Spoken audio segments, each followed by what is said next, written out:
Hello friends, deflection of perfect frame के last 2 videos में हमने क्लासिफिकेशन ऑफ ट्रस की बात की थी।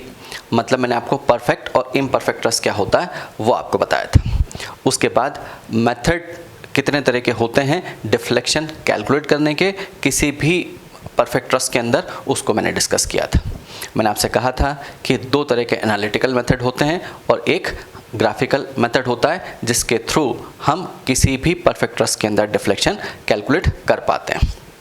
मैंने आपको यूनिट लोड मेथड को पूरा डिटेल में समझाया था और उसके बेसिस पे हमने 1-2 न्यूमेरिकल भी सॉल्व करके देखे थे। अब आज हम आगे चलते हैं और सेकंड एनालिटिकल मेथड मतलब कास्टिग्लियानोस फर्स्ट थ्योरम के बेसिस पे किसी भी परफेक्ट फ्रेम के अंदर डिफ्लेक्शन किस तरह से कैलकुलेट किया जाता है उसको डिस्कस करते हैं। तो चलिए शुरुआत करता हूँ और मैंने यहाँ पे हेडिंग डाली deflection of perfect frame by Castigliano's first theorem.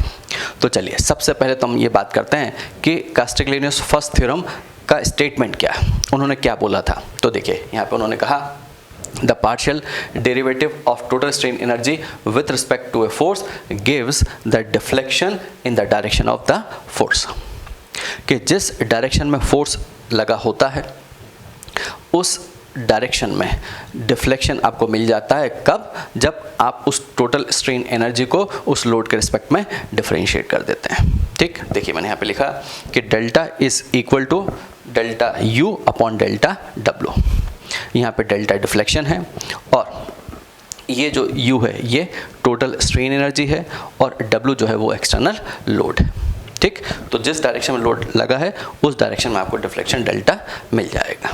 ठीक, अब हम ये जानते हैं कि किसी भी ट्रस के ऊपर जो फोर्सेस एक्ट करते हैं वो पॉइंट मतलब जॉइंट्स जो होते हैं वहाँ पे एक्ट करता है। मतलब जो मेंबर के अंदर फोर्सेस होते हैं वो या तो टेंसाइल होंगे या कंप्रेसिव होंगे, मतलब एक्शियल फोर्सेस होते हैं। तो देखिए मैंने यहाँ पे लिखा भी है, मैंने कहा कि in case of frame or truss the loads are applied at panel points only and hence the member carry axial forces means either tensile or compressive only. ठीक है, मतलब ट्रसेस के अंदर जो फोर्सेस होते हैं वो टेंसाइल फोर्स होते हैं या कंप्रेसिव होते हैं, मतलब बेंडिंग या शियर वगैरह नहीं आता। ठीक है, अब तो फिर टोटल स्ट्रेन मतलब स्ट्रेन एनर्जी एक्शियल फोर्स के कारण क्या होती है उसकी बात करते हैं। तो मैंने यहाँ पे लिखा the strain energy due to direct force जो होता है यू, उसको मैंने बोला स्ट्रेन एनर्जी को which is equal to P square L upon 2AE, ये फॉर्मूला होता है। ठीक, मतलब डायरेक्ट या एक्शियल फोर्स के रिस्पेक्ट में स्ट्रेन एनर्जी हम किस तरह से कैलकुलेट करते हैं वो ये फॉर्मूला है। ठीक है, और यहाँ पे जो P है वो P जो मेंबर के अंदर इंटरनल फोर्सेस इंड्यूस होते हैं एक्सटर्नल लोड के कारण वो है। मैंने यहाँ पे लिखा भी है कि where P is equal to forces in member due to external loading. Clear? अब मैंने अभी आपसे कहा कि जो कास्टिग्लियानोस फर्स्ट थ्योरम है उसको हम अप्लाई कैसे करते हैं। तो अप्लाई करने के लिए अभी तो मैंने आपको ये फॉर्मूला बता दिया, लेकिन अगर एक्शियल फोर्स लगा है तो फिर हम कास्टिग्लियानोस फर्स्ट थ्योरम को और आगे सॉल्व करते हैं। तो देखिए मैंने यहाँ पे लिखा कि if W is an external load acting at a joint the deflection of that joint, ये ध्यान रखना कि जिस जॉइंट पे लोड लगा है मैं उसकी बात कर रहा हूँ, deflection of that joint in the direction of the applied in the direction of the application of the load delta is equal to जो होगा del u upon del w। अब इस स्ट्रेन एनर्जी को W के respect में differentiate कर दीजिए तो क्या आएगा 2PL अपॉन 2AE और del P by del W, वो लिख दिया मैंने यहाँ पे, 2 से 2 कैंसिल, ये आ गया। ठीक है, मतलब कास्टिग्लियानोस फर्स्ट थ्योरम से अगर आपको किसी भी जॉइंट पे डिफ्लेक्शन कैलकुलेट करना है तो इस फॉर्मूले से कैलकुलेट हो जाएगा।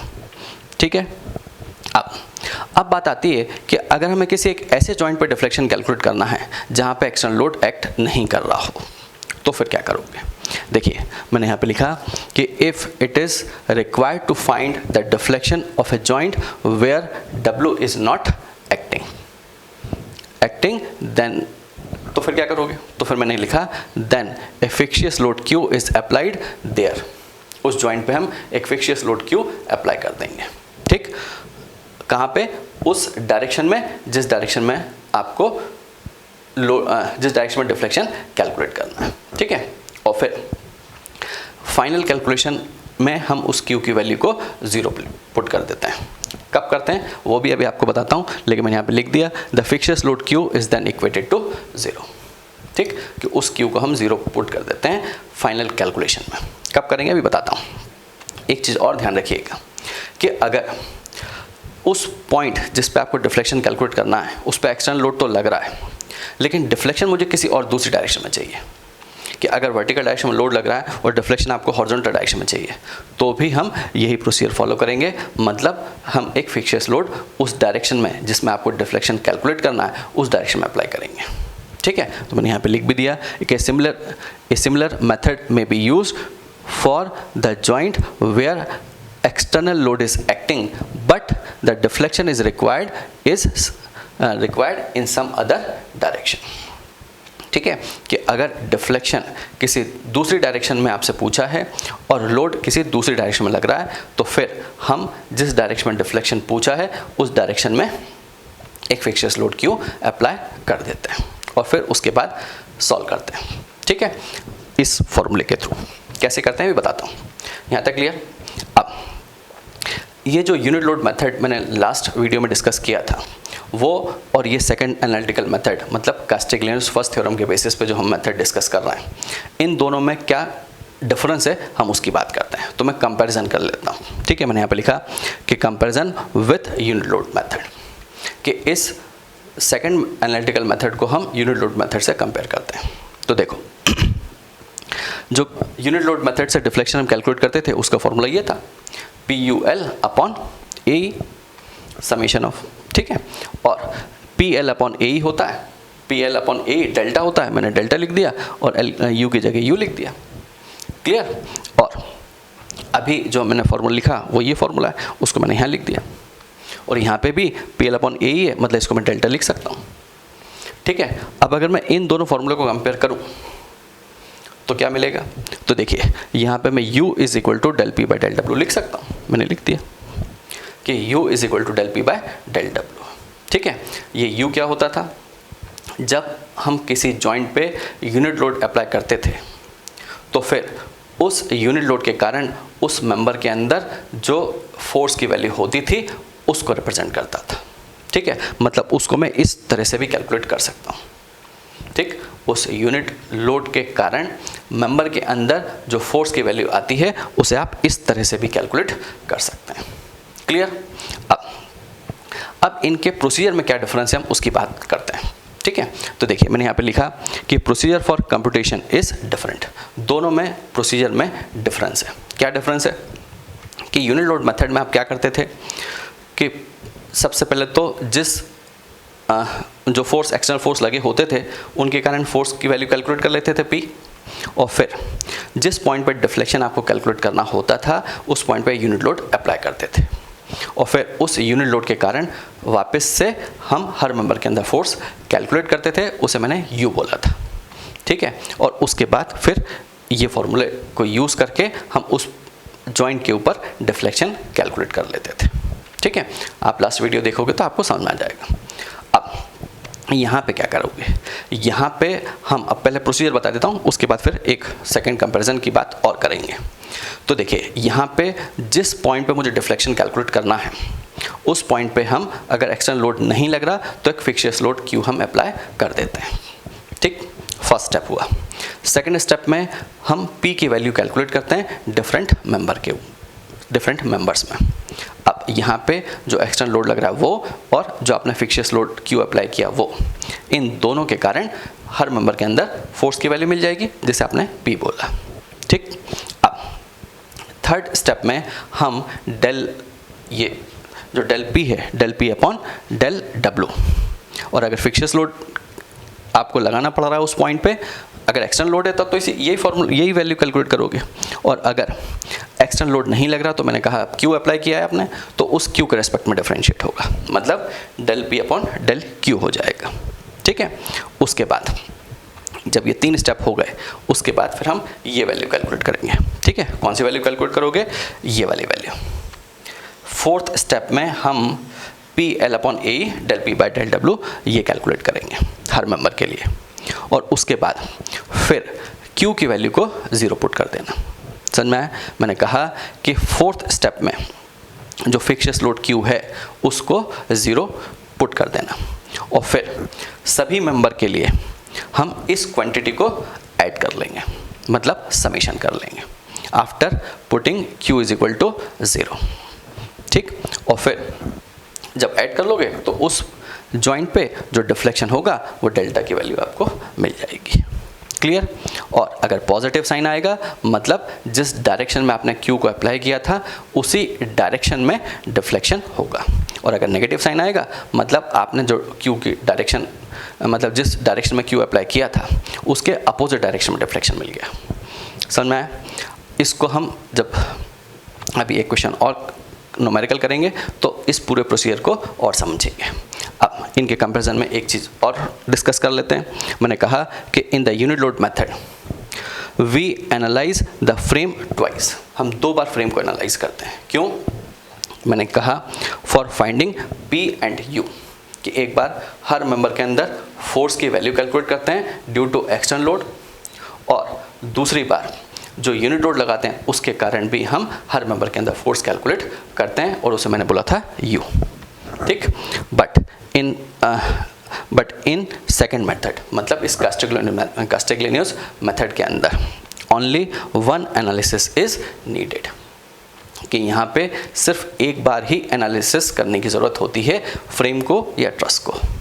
ठीक, क्यों? क्योंकि हम P की वैल्यू कैलकुलेट करते हैं और उसके बाद तो फिर हम थर्ड स्टेप में ये del P by del Q करते हैं। ठीक है, और फोर्थ स्टेप में इस क्वांटिटी को कैलकुलेट करते हैं और फिर Q की वैल्यू को 0 पुट कर देते हैं। क्लियर?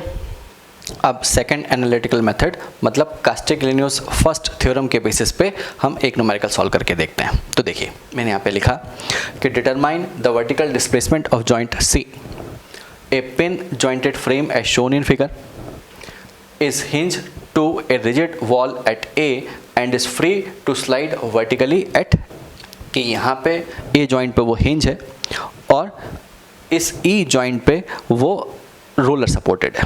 रोलर सपोर्टेड है मतलब वो वर्टिकली उसका मूवमेंट पॉसिबल है। ठीक है, आगे लिखा है all the tension member are of area A and compression member of area 2A। Clear? ये एक ट्रस आपको गिवन है और इस ट्रस के अंदर जॉइंट C पे आपको डिफ्लेक्शन पूछा है। ठीक है, तो चलिए बाय कास्टिग्लिनियस फर्स्ट थ्योरम हम डिफ्लेक्शन किस तरह से कैलकुलेट करते हैं वो मैंने आपको फॉर्मूला बताया अभी कि डेल्टा V किस जॉइंट पे C पे इस इक्वल टू होगा इंटीग्रेशन कहाँ से कहाँ तक 1 से लेके n तक और PL upon AE del P upon del Q ये फॉर्मूला है। ठीक है, अब इस फॉर्मूले को यूज़ करके हम इस जॉइंट C पे डिफ्लेक्शन कैलकुलेट करते हैं।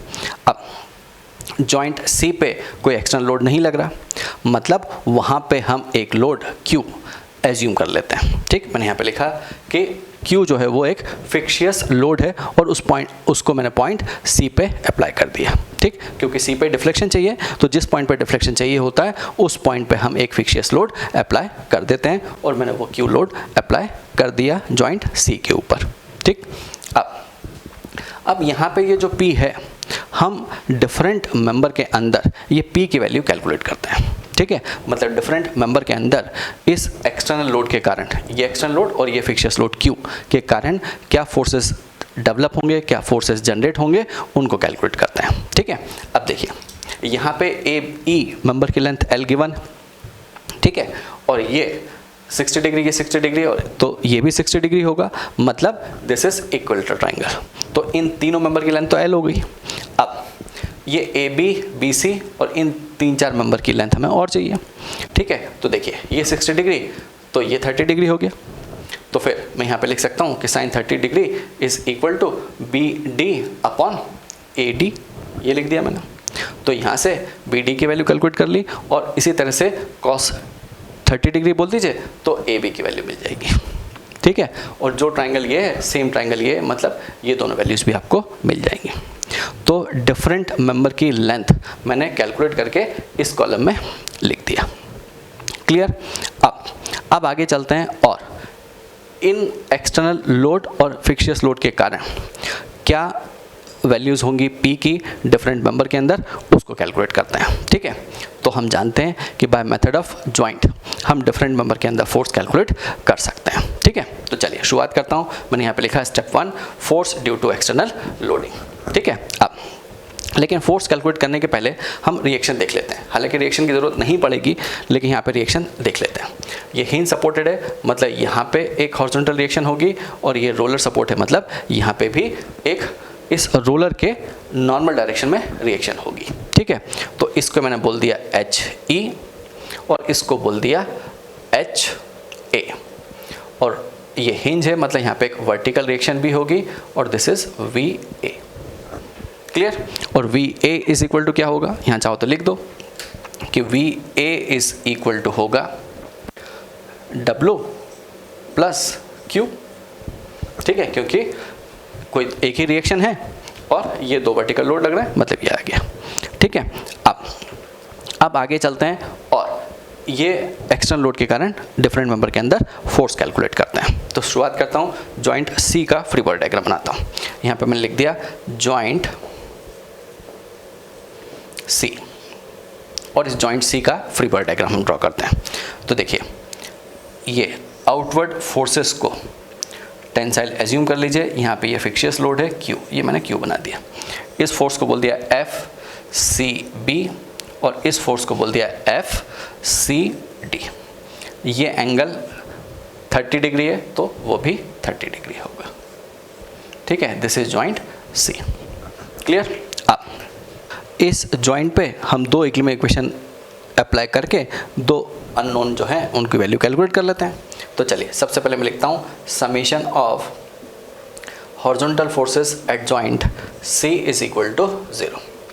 अब towards left forces negative consider करेंगे, मतलब माइनस FCB, और इसको भी रिजॉल्व कर लीजिए यहाँ पे। तो minus FCD cos 30 degree is equal to 0। तो यहाँ से FCB इज इक्वल टू लिख सकते हैं FCB is equal to minus of FCD √3/2। Clear. यहाँ से जो इक्वेशन आई वही आ गई। अब एक इक्वेशन और लिखते हैं, summation of vertical forces at joint C is equal to 0।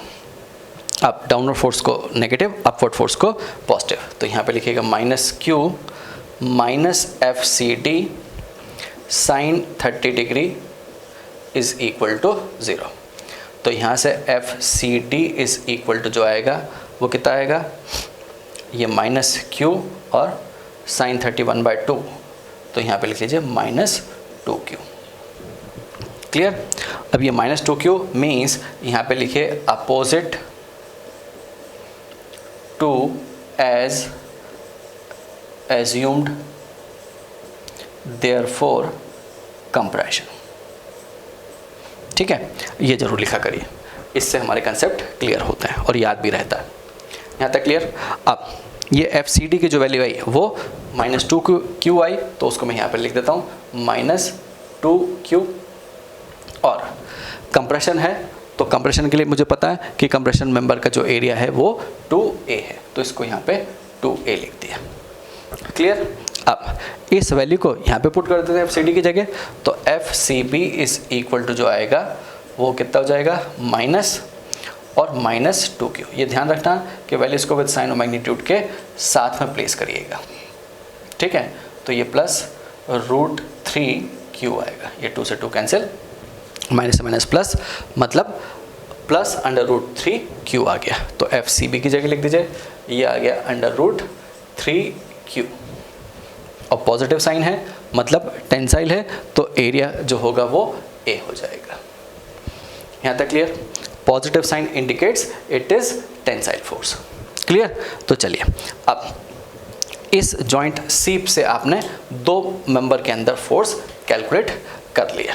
ठीक है, अब आगे चलते हैं और एक B जॉइंट का फ्री बॉडी डायग्राम ड्रॉ करके और देखते हैं। ठीक है, और उस जॉइंट से फिर से हम दो अननोन कैलकुलेट कर लेंगे। तो मैं यहाँ पे हेडिंग डाली मैंने जॉइंट बी, ये जॉइंट बी का फ्री बॉडी डायग्राम बना लेते हैं। This is joint B. अब देखिए बी जॉइंट पे 3 मेंबर मीट कर रहे हैं और मैंने सभी फोर्सेस को आउटवर्ड डायरेक्शन में एज्यूम कर लिया, मतलब ये एज्यूम कर लिया कि वो सब टेंसाइल है। ठीक है, इसको मैंने बोल दिया एफ बी सी, इसको बोल दिया F B A and this is F B D. ठीक है, अब यहाँ पे भी हम इक्विलिब्रियम इक्वेशन अप्लाई कर लेते हैं। तो चलिए सबसे पहले मैं अप्लाई करता हूँ कि summation of horizontal forces at joint B is equal to 0। Towards left forces negative, मतलब माइनस एफ बी ए, और ये टुवर्ड्स राइट मतलब plus F B C is equal to 0। तो यहाँ से F B A is equal to F B C आ गया, और एफ बी सी हम ऑलरेडी कैलकुलेट कर चुके हैं। ये कितना है √3Q, और प्लस √3Q है, मतलब ये टेंसाइल।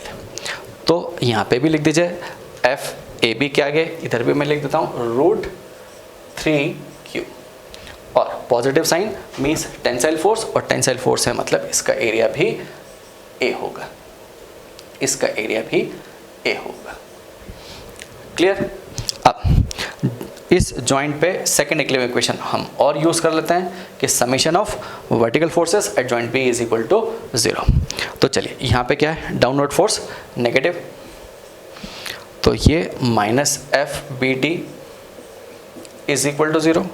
तो मैं यहाँ से लिख सकता हूँ कि F B D is equal to minus W हो जाएगा, और माइनस डब्ल्यू मीन्स यहाँ पे लिखिएगा opposite to as assume therefore compressive.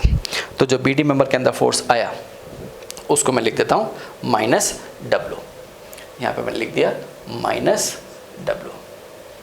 Clear? और माइनस डब्ल्यू है मतलब कंप्रेसिव, और कंप्रेसिव का एरिया जो है वो 2A है। क्लियर? मतलब by joint B we have calculate force in these 2 member. किन किन के अंदर? आपने एफ बी ए और एफ बी डी के अंदर फोर्स कैलकुलेट कर लिया जॉइंट बी से। अब free body diagram of joint D की बात करते हैं। तो मैंने ये जॉइंट डी हेडिंग डाल ली, और इस जॉइंट डी पे फ्री बॉडी डायग्राम हम ड्रॉ कर लेते हैं। तो देखिए free body diagram of joint D जो होगा वो कुछ इस तरह का होगा। This is joint D. अब इन फोर्सेस को मैं एज्यूम कर लेता हूँ। इस फोर्स को मैंने बोल दिया एफ डी सी, इस फोर्स को बोल दिया एफ डी बी, और इस फोर्स को बोल दिया मैंने एफ डी ए, और इस फोर्स को बोल दिया F D A.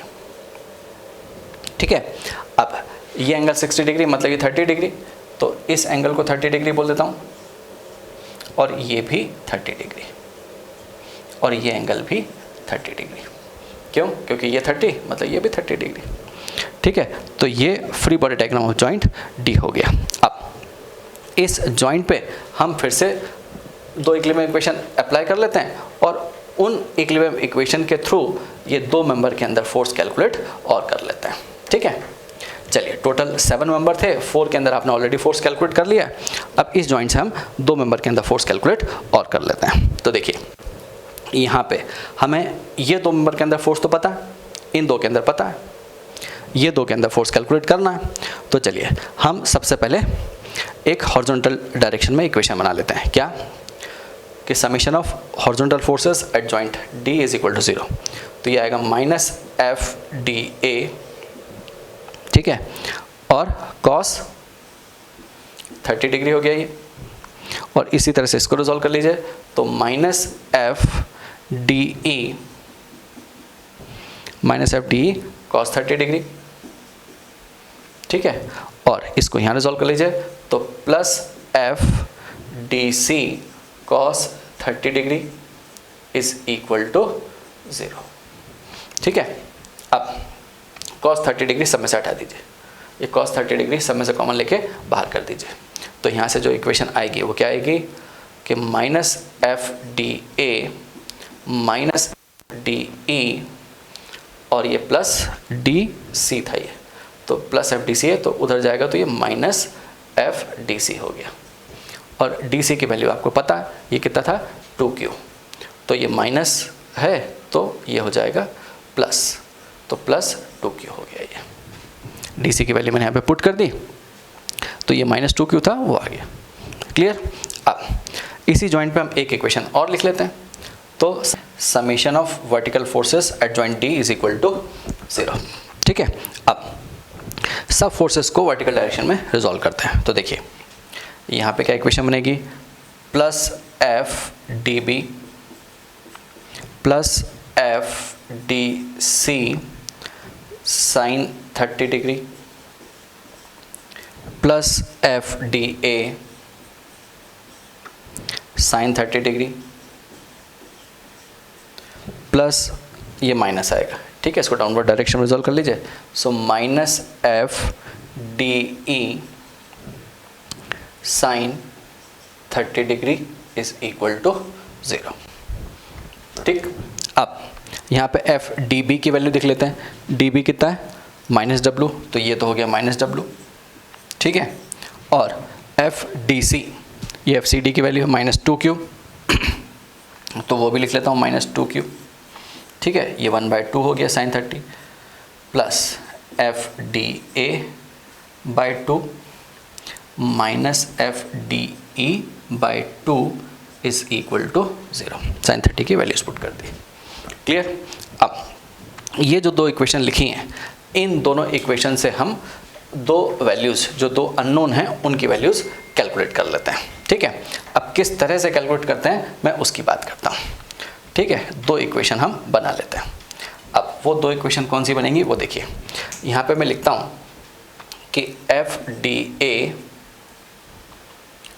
Plus F D E is equal to minus 2Q। ठीक है, एक इक्वेशन तो ये हो गई, यहाँ से माइनस माइनस हटा दिया मैंने, वहाँ लिख दिया। क्लियर। और इसी तरह से यहाँ पे लिखता हूँ कि F D A minus F D E is equal to, ठीक है, ये उधर गया तो प्लस डब्ल्यू हो गया ये। ठीक है, और ये माइनस है, उधर जाके ये भी प्लस हो गया तो ये प्लस क्यू हो गया, और 2 से मल्टीप्लाई कर दीजिए मतलब ये 2 हो गया। क्लियर।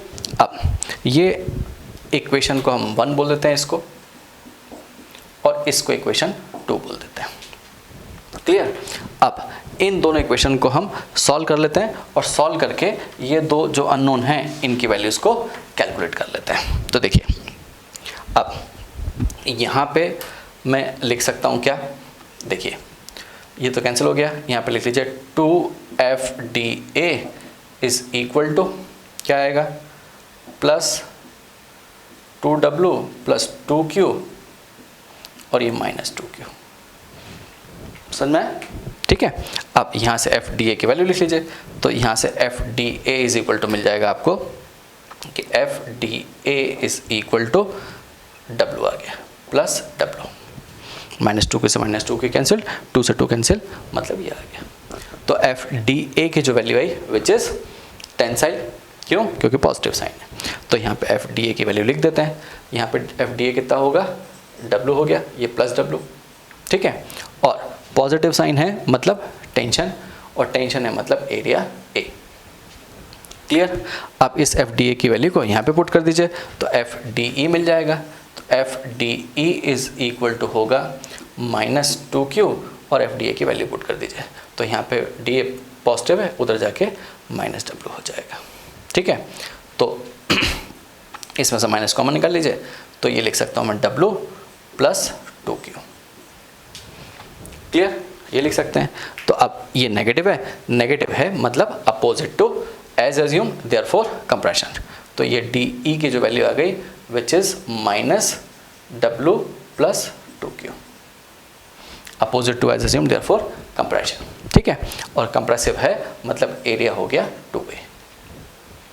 यहाँ तक समझ में आया?